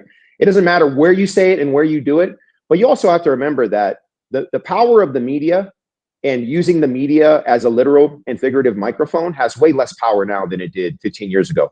Everybody has their social media page. Everyone has multiple podcasts they can go on. And as long as you're being consistent, guys respect that. So within the context of what I interpreted you were saying, and by the way, I'm going to give you the same grace that I'm asking you guys to give the players, right? I don't know what your intention was specifically. I know what I heard. I could have misinterpreted you. That's fair. The point I was trying to make is that it matters about this much. When guys leave the locker room and don't face the media, it matters about this much to guys. The words I really want to say, I won't say here. They don't give a you know what. They do not. And let me tell you why. Because they've already had the conversation amongst each other multiple times. And it's not what I say out to the media that matters. It's what I say to you to your face. And do I actually go and do it? Guys care way, way more about that. Not to say that everything you say doesn't matter. It's part of a mix of different things that you do when you communicate. But when guys leave after a tough game and they don't face the media cares way more. And people that have never played the game care way more. And that's okay too. Like, I'm not begrudging anybody for being disappointed. I think you should face the music all the time. You should always be available. That's my opinion, but that's not what we're talking about. What we're talking about is how players view it when players don't show up at the podium or they're at their locker after a tough loss. It matters very, very, very, very little to player. I can promise you that. I stand on that. So there's probably a little nuance there, Sarah, between what you're saying and what I'm saying. But do you hear what I'm saying? And do you agree or disagree with what I'm saying? No, I definitely take you at your word that you've been in 11 locker rooms and that if you see a guy go, like, I don't know that you begrudge them.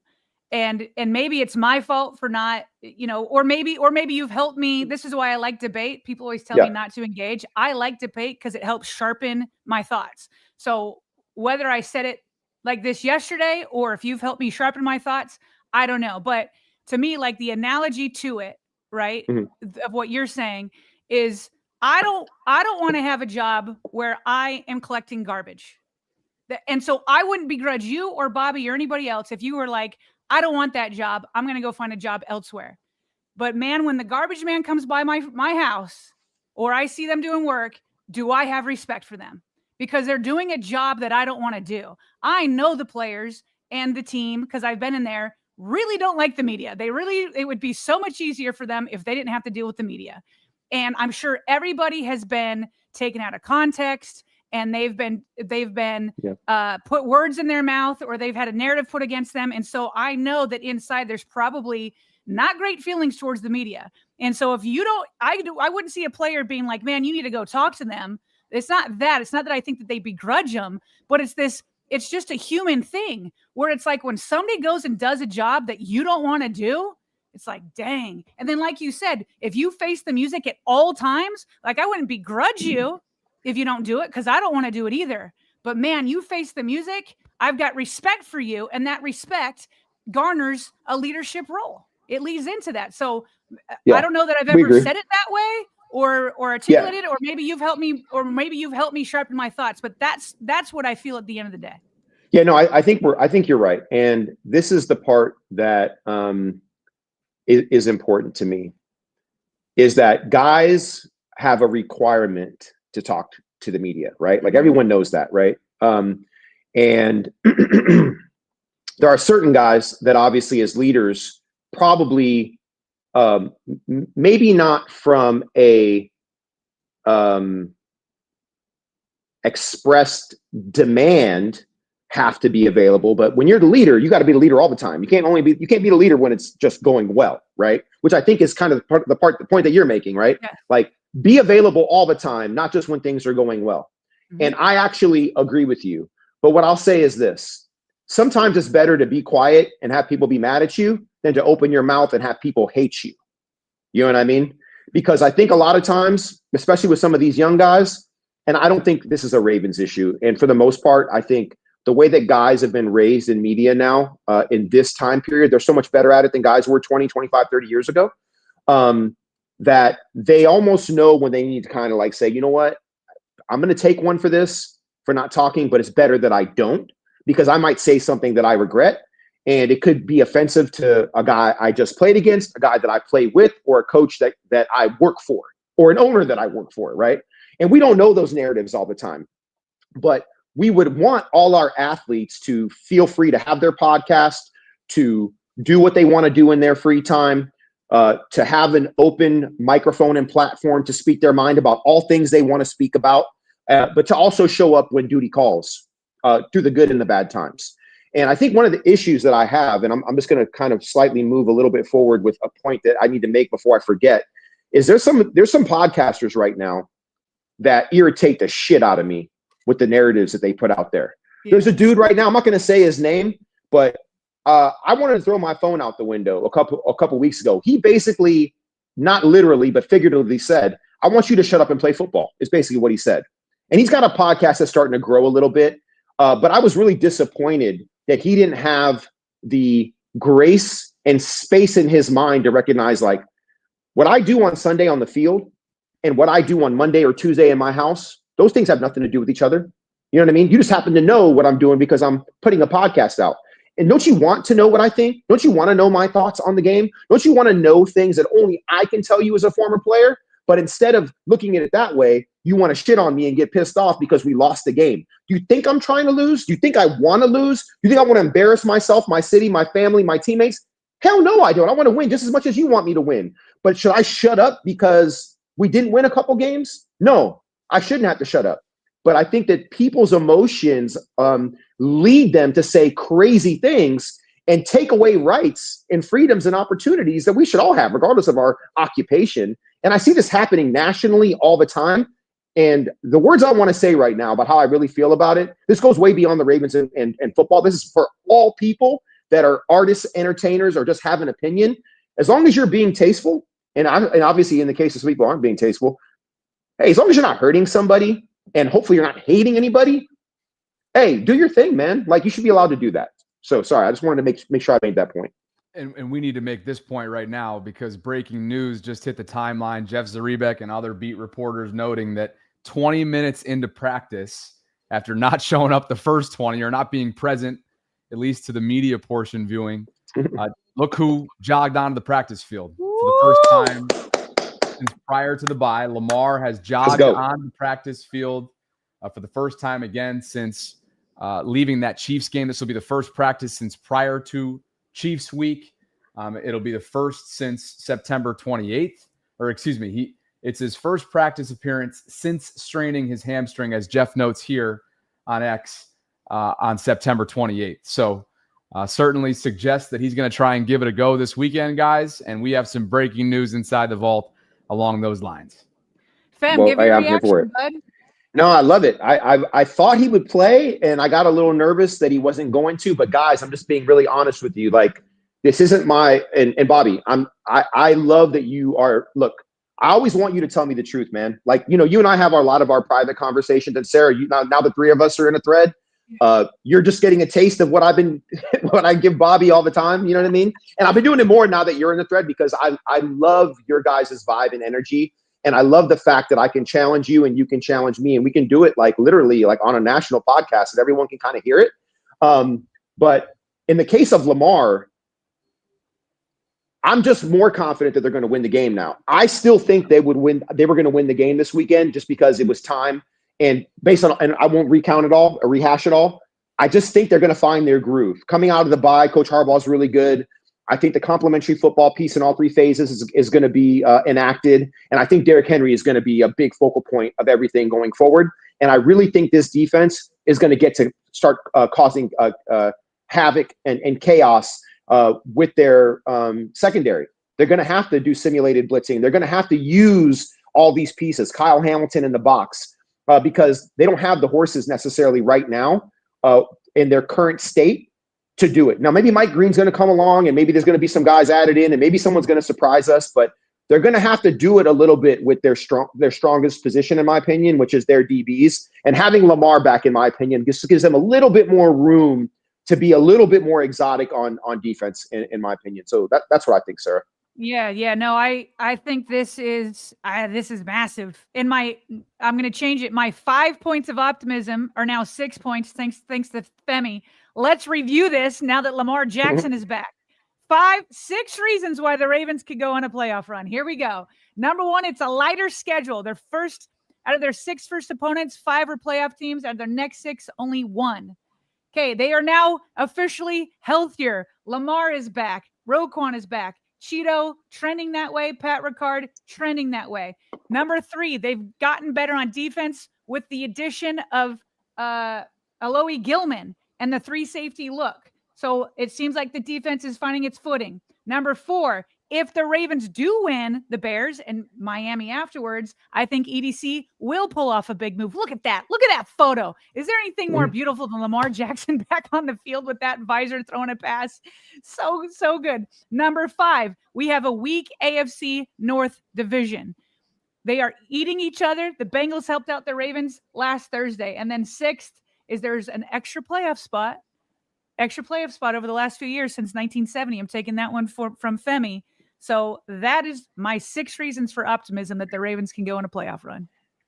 Hey, With can we? Hey, Fem, yeah, let's get some video in here from Jamison Hensley, because it's one thing to see still shots of Lamar, but clearly this is a hamstring. And so we're going to want to watch non-still shots, meaning video formatting, courtesy of Jamison Hensley from ESPN.com. I'll go ahead and throw this up. We'll mute it at the same time, and let's give him some attribution as well. Can you blow that up a little bit, Bobby? I was going to say, let's go big screen here, and we appreciate you guys for being with us. Obviously, this is on the fly type stuff. Fem gets a front row seat to it, and here we go.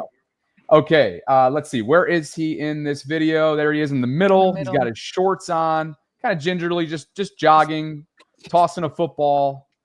Can't truly tell. I mean, Femi, you're the former player here. I mean, can you tell much by this? Probably not. He looks good. I mean, I don't see any little hitch, but he is just jogging right now. I guess we'll see what the rest of practice looks like. I think he's going to be ready to go. And remember, guys, I believe he got hurt in the Bills game. I think it just kind of all came to a head in that Chiefs game. Personally, I'm going to be looking for Lamar to look like Lamar, getting out of trouble, the explosive first step, the ability to buy time and space in the pocket. I'm looking for Lamar to do all the Lamar things. I am of the belief that he has not lost a step, that all this stuff that we saw in the Detroit game, and obviously, the O-line didn't play very well. I mean, he got hurried 30 times and got sacked 7 times in the game. I mean, that's insane. Not a lot of people are going to be able to get out of that when you're not getting protected. But I'm looking for Lamar to get back to doing Lamar-type things. So let's see what that looks like on Sunday. One more note before we let you go, Fem. We appreciate you. We said 30 minutes and we kept you longer. Marlon Humphrey and Tavius Robinson, for obvious reasons, the latter of those two, are the 2 players that Cordell Woodland does not see practicing. So just of note there, that means Roquan's out there. That means Cheeto's out there. That means, obviously they're going to be closer. Correct. Pat Ricard closer to full strength, which would be a very, very welcome sight for a team that has a big hole, to climb out of, and obviously its fair share of availability issues in recent weeks. Fem, you're the man. We appreciate you. It goes without saying. The respect is never in question. And thanks so much for the time today. Thanks, guys. Really appreciate it. Absolutely. Appreciate you. Former Super Bowl winning Raven, a part of 11 different locker rooms throughout his career, and friend of the show, Femi Ayamba-Dejo, kind enough to spend a few minutes with us. And partner, any other reactionary messaging from you now that we know that for the first of 3, at least, Lamar will be a participant?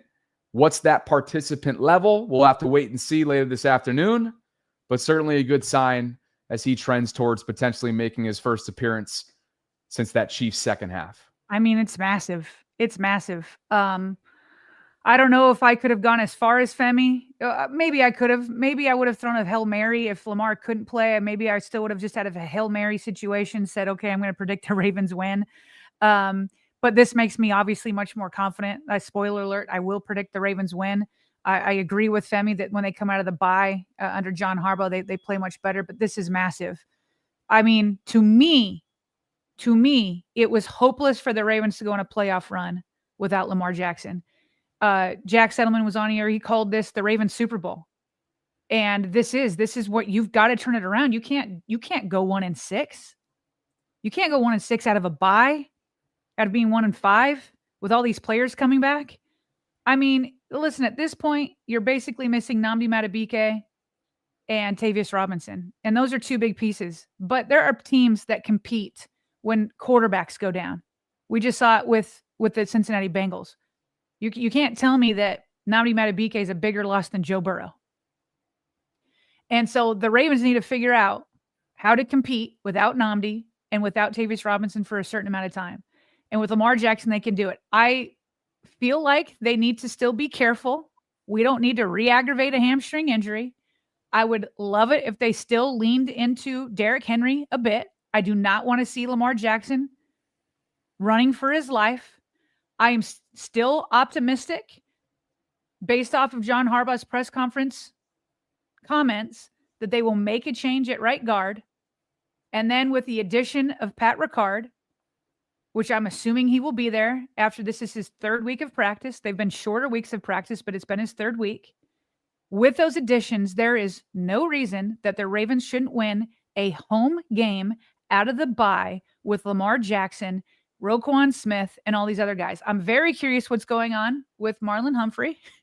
So we're going to have to wait until the practice report comes out. Is it a personal day? Did he tweak something? Remember, he was dealing with an injury. Is it a vet day? I mean, I don't know. He was there on Monday.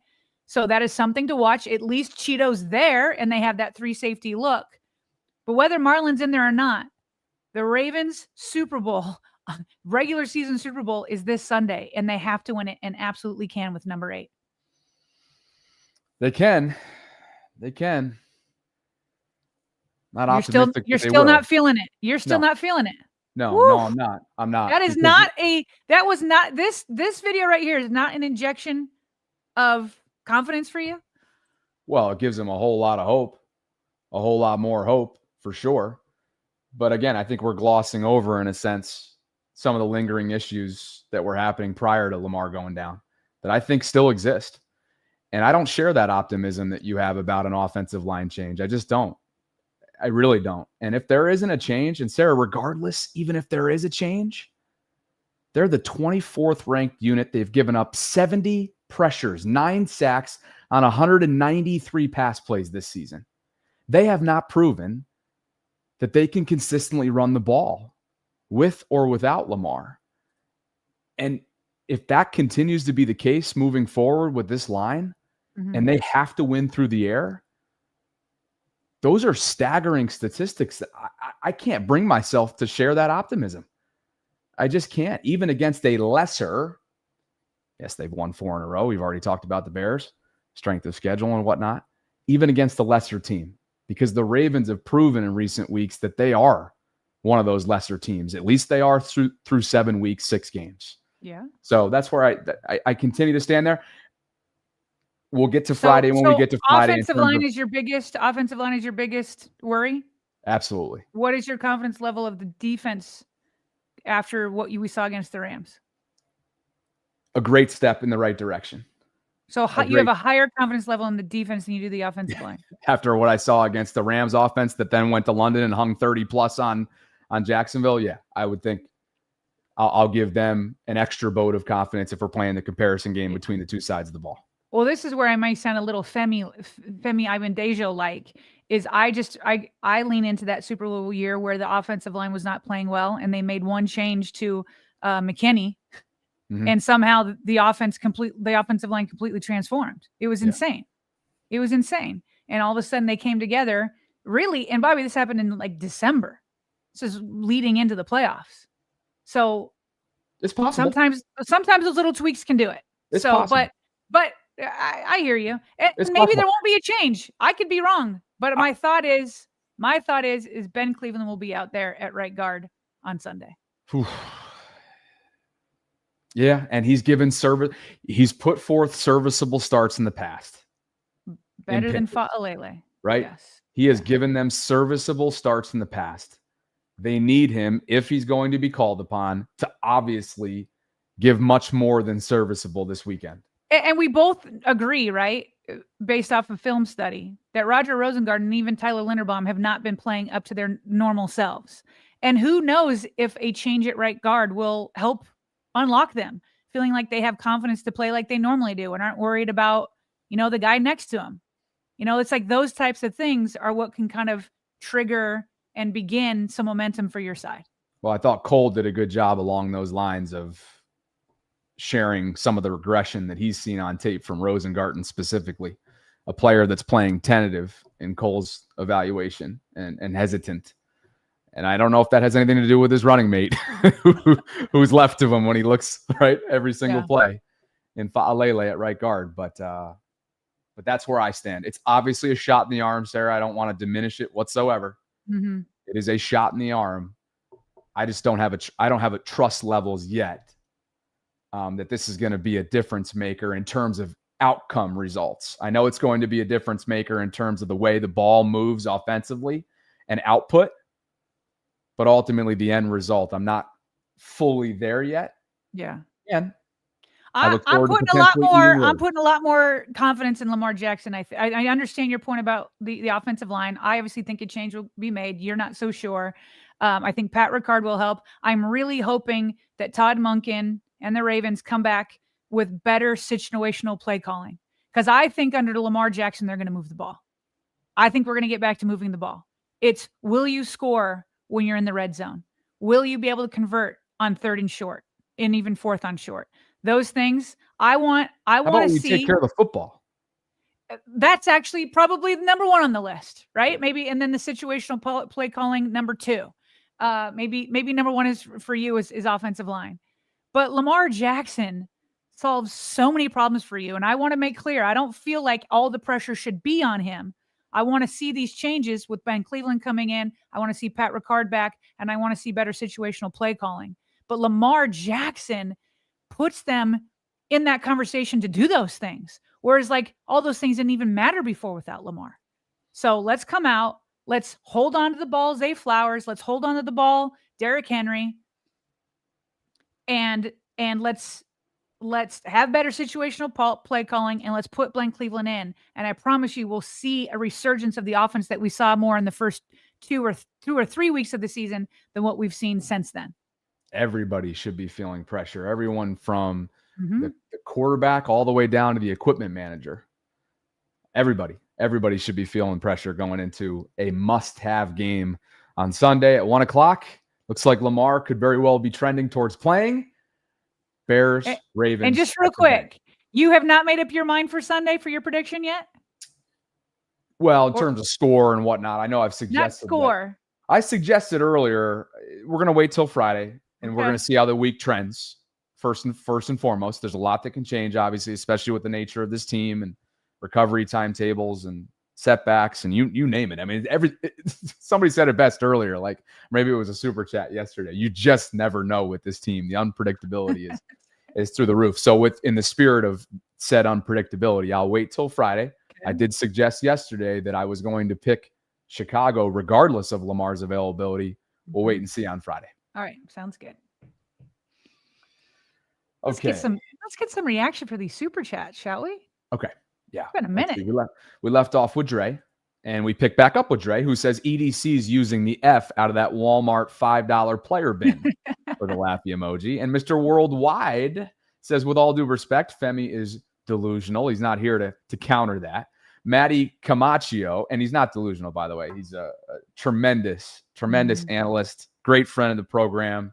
And I thought we had a really, really great debate. If you're just popping on now because of the Lamar news, once we finish up the show, highly recommend you go back, rewind to Femi coming on the program around the hour mark or so. Sarah, for Maddie. Maddie says, what evidence shows that they are going to change besides hope? Respectfully, you're selling us on hope. I've seen this team fall flat on their face. No L8. That brings us to Olu. He says, love it, Femi. Stand 10 toes down, Bobby. Femi goes belt to arse. Sarah, don't save him, LOL. I love how you guys bring in other viewpoints. We always will, always have. Challenge us. Yes. Robert Smith in the house. I actually feel like Femi made my articulation of my wanting to show up for the media better. So I'm glad that we had him on, and I'm glad he challenged. Wow. Okay. Yeah. The fact that at the end, my last statement, he could get on board with, and then I can give, yes, for sure. Okay. But one thing stands, though, about the disagreement that you and I had. It's that internal, it just doesn't mean much internally. I think that was my interpretation of what he had to say. No, like my points, like in terms of like, do you begrudge each other? No. But when you see somebody do a job that you don't want to do and they do it at all times, it brings respect. It brings respect. Yeah. How much, but like Femi said, though, it's like, he said, it's like less than one. He like gave us this less than 1%. Like, what does that do towards the ultimate goal? I don't know. It's immeasurable. It is immeasurable. It is. Which is why we're moving on. I'm staying with that last statement. And I'm staying where I am. As usual. As usual. Robert Smith says Cooper Rush can't complete a pass. We aren't making a run. Harb says QB2 already. This coaching staff is obviously delusional. That phrase being thrown around a lot here. It is. Let's see. Jay Louie. Is it Jay Louie too? Says Femi for president. I think they can win the next 2 games with Tyler to let Lamar rest and be fully healthy after the mini bye. Maddie says never have him on again. Oh, we're having Femi on again. I got news for you. You're going to want to skip that show if you can't handle Femi's heat. See, but that's the thing, and maybe he's just joking. That's the thing that I don't, my mind doesn't go there. It's just like, because you disagree with somebody, it's like you don't even want to hear from them. Now, somebody like Femi, who can be passionate, but also has substance behind it. Like, those are the people I enjoy disagreeing with the most. I feel like they make you better. I think they make you think better. Yeah, I don't quite get Maddie's point. I don't quite get his profile photo either, but that's neither here nor there. Kevin Carver says, Bobby, I'm a realist. Also, Bobby, I'm a realist also, and have been on the ledge, but Femi, one of my favorite Ravens, as is ours, along with Sarah, have given me hope. So I'm off the ledge for now. Good. And don't go back to the ledge regardless. Take it game by game. Yeah. Let me be clear on this. Don't go back to the ledge regardless. Yeah. Quincy West for you. Says this show is why I never give up on the Ravens. That's cool. Yeah. Even with me. Fernando has become our newest channel member. Appreciate you, awesome. Fernando. Welcome to official Vaultron status. And he also writes, genuinely appreciate the wisdom Femi brings to the conversation. I've always admired him as among the smartest, most thoughtful minds in the league. Well said. Very analytical driven, as you guys probably have learned as well. A lot of what he does professionally revolves around it in a bunch of different hats that he wears too. Biggie 3, a.k.a. Rave. He says, I'm so tired of podcasters disrespecting us angry fans. Stop speaking on how we think and feel. I tweeted you both. Actually, have us give a perspective. I don't think there was anything disrespectful there. I think he said many times, like, I'm not telling anybody how to feel. He's sharing his perspective. Like, having somebody else share their perspective is not disrespectful. I don't know what he's specifically referring to, but who was Femi referring to? Oh, that's true. I don't know what podcast you're referring to. I don't. He ripped somebody there. Yeah, I'm curious. I'm more so curious about not outing that person. I'm curious, is it the national level or local level? Because I couldn't tell based on what he was. We'll have to hit him up on that. Rave is saying that we're maybe misunderstanding him. He's saying, read my tweet. Brandon E says, if Ben isn't out there at guard, then I may as well be out there at 6 foot 250, getting ragdolled and falling over. Oh, you're 6 foot 250, Brandon? Is that what you are? Is that what you stand? Joseph Burton letting us know earlier on that 8 is indeed back at practice. And Quincy says, last year I heard, quote, this was one of the best practices we've ever had this season. If I hear that this week, NFL, watch out. Quincy does not like practice reports this time of year. We had a great practice is one of those, and I like our guys. It's the 2 phrases that fans don't want to hear anymore, or a segment of fans, I should say. Interesting. All right. Let's see. I think you had some quick hits, so let's kick back. Let's actually, you know what? We got 2 more. Wow, these came in last minute. I want you to take this one from Joseph Burton. What's going on, Joe? Yeah, I'm not seeing it, Rave. I apologize. I'm not trying to be whatever, but there's just a gazillion mentions here. So I'm not seeing it towards the top. Joseph Burton says it does a lot. It does a lot to the ultimate goal. Like Ed Reed said, it's the little things. You are 2 feet from the trash can. Throw your trash away. Accountability. Sergeant Knight says, don't rush Lamar back. By the way, German football is dangerous as a fan. Stay ready. Meaning, are they going to have a site next year on the international slate? Or what do you mean by that? I have no idea what this means. German football is dangerous as a fan. Oh, German soccer. Anyway, let us know, Sergeant. Sarah, quick hits. You brought this one in. So total drops this season, according to PFF. This is in Harditz. Sorry, it shrunk, so I had to make my screen bigger for my aging eyes. I don't know, Bobby. At some point, can wellness help out with that? Yeah, seriously. Okay, total drops this season. Jaguars at number 21. Anyway, he keeps going down. The Ravens actually have the third least amount of drops. So I just thought that was interesting. You know what, Sarah? Where do they rank among plays? It's overall plays. Yeah, exactly. Yeah. This to me is like, yo, Ian, do you know what we've been talking about for literally a month? John has literally gone to the podium for a month and been, we need more plays. Yeah, you can take this off and just completely. And who, by the way, who were the drops? I know Bateman's had a drop. Andrews has had a drop. Anyway, yeah, the amount of plays I think discounts a little bit of this, but let's move on to, you had this one. I know you want to talk about this one, and I do too, because yesterday what is it? Now I don't even remember. Box office drama between a former duo in Denver, Sean Payton and Russell Wilson. You actually sound more excited than me. Heck yeah. Russell Wilson breaking character. I mean, come on now. This dude never tweets anything that's outlandish or controversial or anything. Well, yeah. Okay, so basically what Bobby's referring to, and then I'll let you respond because you're calling it box office. Here we go. Russell Wilson tweeted, was this last night? Yesterday? This was yesterday. He said he doesn't name Sean Payton by name, but we know who he's talking about. Classless, but not surprised. Didn't realize you're still bounty hunting 15 plus years later, though, through the media. Sunglasses emoji, laughing emoji, hashtag let's ride. My father-in-law is calling me, but I'll call him back as soon as we finish up. So what is he referring to? Well, after that, now that was box office game where the Broncos ended up beating the Giants. Okay, here's what he had to say after the game, giving praise to Dart, but certainly a purposeful, maybe. Oh, yeah. Jab.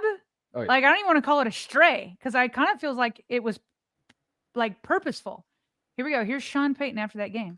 Respect for that organization. I spent 4 of my early years there coordinating Super Bowl, first game in this stadium before 9/11. Close with the Mayor Tisch family, and they found a little spark with that quarterback. I was talking to John Mayer not too long ago, and I said we were hoping that change would have happened long after our game. But I was hoping that change to Jackson Dart would happen long after our game. So Russell and Bobby, Russell seems to be a punching bag a lot, and he stays focused. But man, does he not like his former head coach, or at least the things that he said, calling it classless, but not surprised. Woo. Yeah, I mean, we obviously don't cover the Broncos. This is just a big NFL story, and if you follow the Denver side of things, you know that this duo did not work out, did not end well, and 3, clearly there's still bad blood.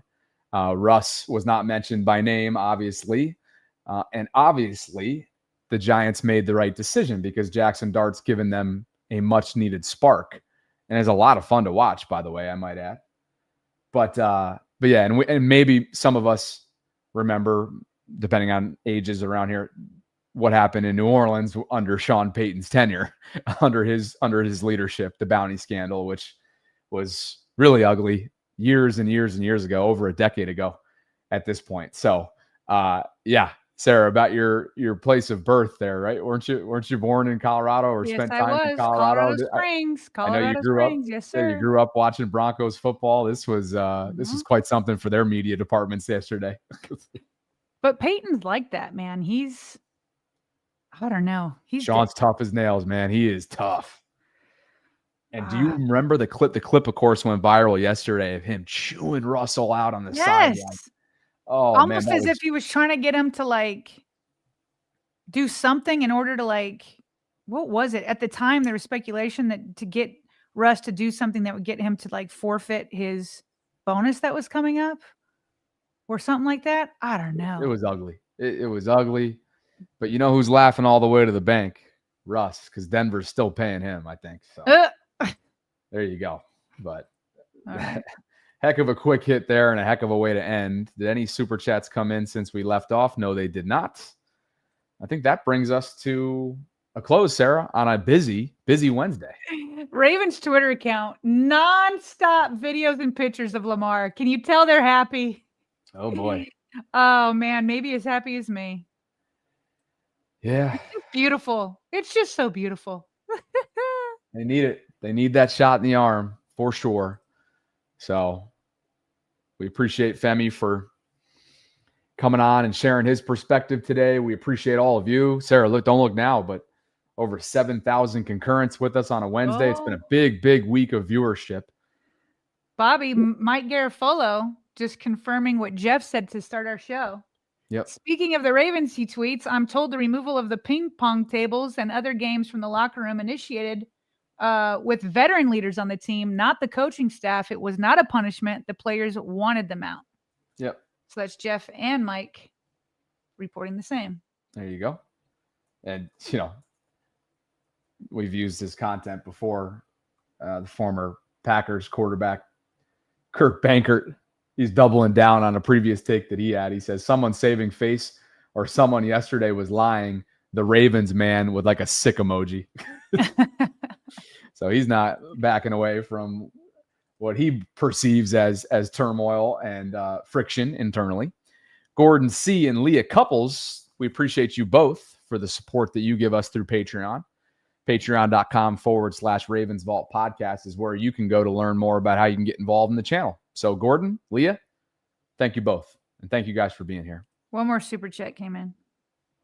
And a deserving one, because Toronto, Sarah, for the first time in 30 plus years, going dancing on to the World Series. Toronto Blue Jays beat Seattle in an epic Game 7 that included a 7th inning go-ahead 3-run homer from one of the most clutch hitters in MLB history, or at least in this generation, George Springer. Maybe why I'm a little bit more in tune with this is because I couldn't find anything but Blue Jays baseball to watch when I was in Canada.